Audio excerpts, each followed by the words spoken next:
When it comes to inside centres, there are some very, very good players that have not made the top 10 list on this. It's one of those really strong positions across the board in World Rugby. So your thoughts in the comments down below as I count down from 10 to 1, the best players in the world at inside centre. And a reminder, this is based on, yes, current and recent form. The last time I did the top 10 was just after the Rugby World Cup. So the games that we've had since then.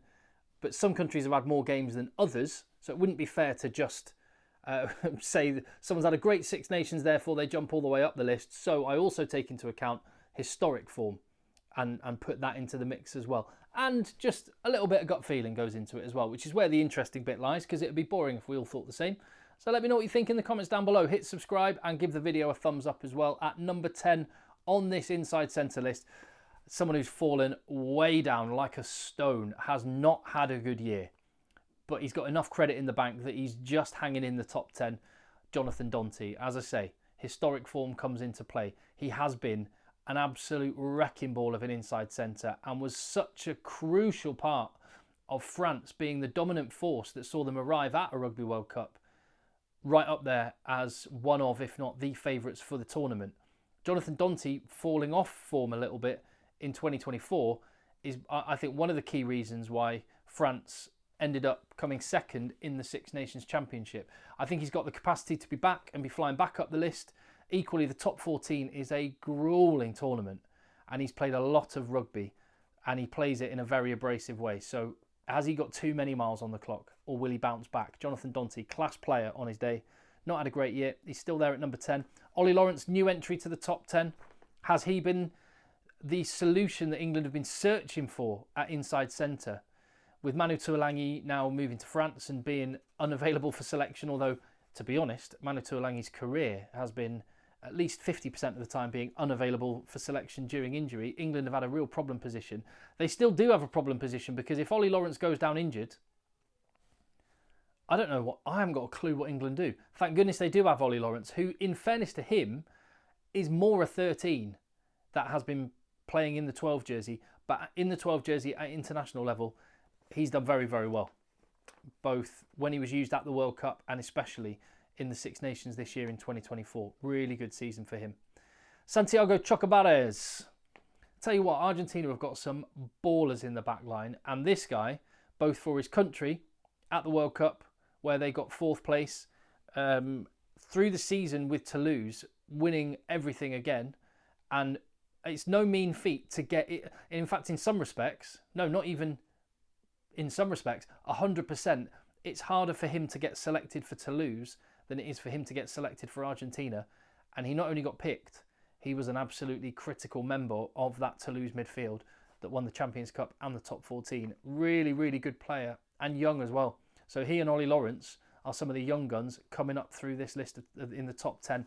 But the old stager, who's still got, I think he's only 30 still at this point, Robbie Henshaw, again, can play 13 and 12 and can do it equally well. And what an asset he has been for Ireland over the years, whether he's been a starter or whether he's been there like this year where Gary Ringrose has been out unavailable, like in South Africa in that second test when Bundee Aki was unavailable, and he played brilliantly in that second test in Durban when Ireland won. And yeah, Ireland are so lucky to have Robbie Henshaw. Can he go on another British and Irish Lions tour? That will be what Robbie Henshaw is aiming for. So he'll be looking to step it up this season. As it is, he stays where he was last time at number 7 on the list, but up a couple of positions. Sione Tuipulotu, one of the most consistent players in this position in the world. For Scotland, he's an absolute rock for them and ever present through the Six Nations this year. Won the URC with Glasgow. Little ball of muscle, but he's got much more than that. He's got distribution skills. He's got a bit of creativity as well as just being rock solid as a ball carrier and defensively as well. So into the top 5. Your thoughts so far? Yes, there's some players that haven't appeared yet that you might be going, where is so-and-so going to make the list? Is this player going to make the list? There's a lot of great players still to come. As I said at the start, there are some very good players. Can't even get in this top 10. Tomaso Menello, the player of the tournament in the Six Nations. Not only the best player in his position during the Six Nations, the best rugby player full stop in the Six Nations, which for an Italian to achieve is absolutely immense. and he's very young. He's got a massive future and a key part of the Italian team, which pulled off a couple of great wins against Scotland and Wales in the Six Nations. He wasn't available during the Rugby World Cup, and they missed him massively because, well, he is. I won't say he's a world-class talent now, but he is on the cusp of being a world-class talent. He's certainly moving up the list. Tomaso Menello at number 5. Just behind Joshua Tuisova, who's had an injury-ravaged year. But again, it's not just based on current form. And if it was just based on current form, Menello would be the number 1 on the list. But that's not how I want to do it, because that's a bit meaningless. Because after the Rugby Championship, then it would just change loads. I want to have historic form taken into account so it doesn't change dramatically from list to list. Joshua Tuisova's got loads of credit in the bank, and just a physical freak. And when he moved from wing to centre, he suddenly, as an argument, he was the best in the world. I'd say he was the best 12 in the world a year or so ago, but he's had a bunch of injuries and has hardly been able to play for Racing 92 this season. But for Fiji in the World Cup, I mean, the guy is an absolute beast. He's my number 4. Number 3, Jordie Barrett. Interesting to watch how the combination of centres works for New Zealand this year. Him and Rieko Ioane, both incredible rugby players. As a combination, I just wonder whether a different 13 could actually see Jordie Barrett deliver. He's one of the best rugby players in the world, and he could be comfortably the best choice in his position. I just wonder whether a conventional centre at 13 might actually bring the very, very best out of Jordie Barrett. He is, world class. The top 3 are amazing. It was so difficult to choose the number 1. So difficult. And it was a coin flip. And again, you've got historic form, you've got current form coming into play. And I just edged for the number 2 jersey to be Damian De Allende, who is... I mean, there's the 2 World Cups. But then I sometimes don't like using they've won World Cups as a metric for being the best player in their position, because it's a team game. And if Joshua Tuisova was South African and Damian De Allende were Fijian, then Tuisova would have won 2 World Cups. Damian De Allende is an incredible player, just in and of itself. And just forget about the World Cup wins and all the rest of it. Just big games. He has big matches. That quarter-final against France, he was an absolute beast when his team needed him to be. And that's what makes a great player. When the occasion demands it, do they step up? And the fact that he's kept Andre Esterhuizen completely shut out of the South African team.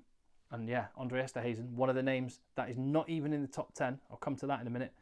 The fact he's kept a player as good as Andre Esterhuizen completely shut out of the Springbok team for years now tells you how good this guy is. But when he comes up against all of these other players that are around him, he looks very, very good. And arguably, the only person that has actually bested him in a one-on-one matchup is Bundee Aki. It was mad, isn't it? That pool game at the Rugby World Cup, Bundee Aki was the best player for Ireland. Damian De Allende, I would say. I was there in Paris that night. It was just insane how good it was.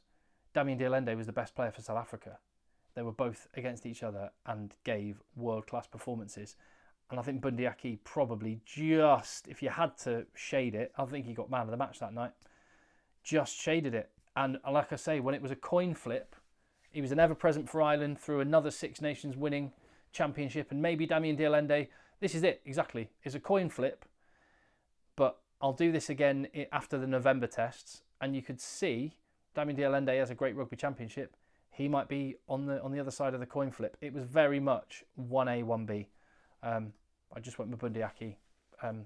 Historic form, that one match up in Paris in the pool stages. And really, really good list. Great players right the way down. And a word on some of those players that can't even get onto my top 10. Stuart McCloskey, if he was a different nationality, he might have been starting 12. He'd certainly be starting 12 for England over the last few years, and he might be in. But I can't select him on that basis. Karevi is now not eligible, not available, not playing, so can't be picked. And as I said, Andre Esterhuizen. Andre Esterhuizen has been on my list before. And I watch him a lot in the Premiership and was like, oh, what an amazing player. I watch him play for Harlequins and he's been incredible. He would walk into the England team in the 12 jersey. But I can't, there's only so long I can keep using that as my reasoning to put him in a top 10, because when I look at the actual evidence, which is what I have to use really, in 2024, Andre Esterhuizen has played against Wales, Portugal, Romania and Tonga. In 2023, he played one rugby championship match against Australia and one test match against Italy in 2022. He played against Wales and Argentina in 2021-22. So he's not being trusted at the top level.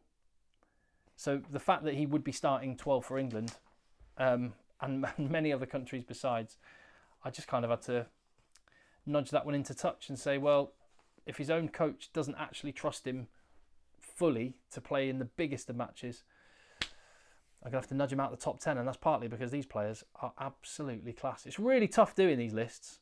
And there's always so many comments going, "What? Can't believe you put this player here. And what about that player?" It's really hard.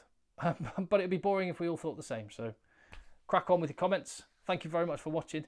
See you on the next one.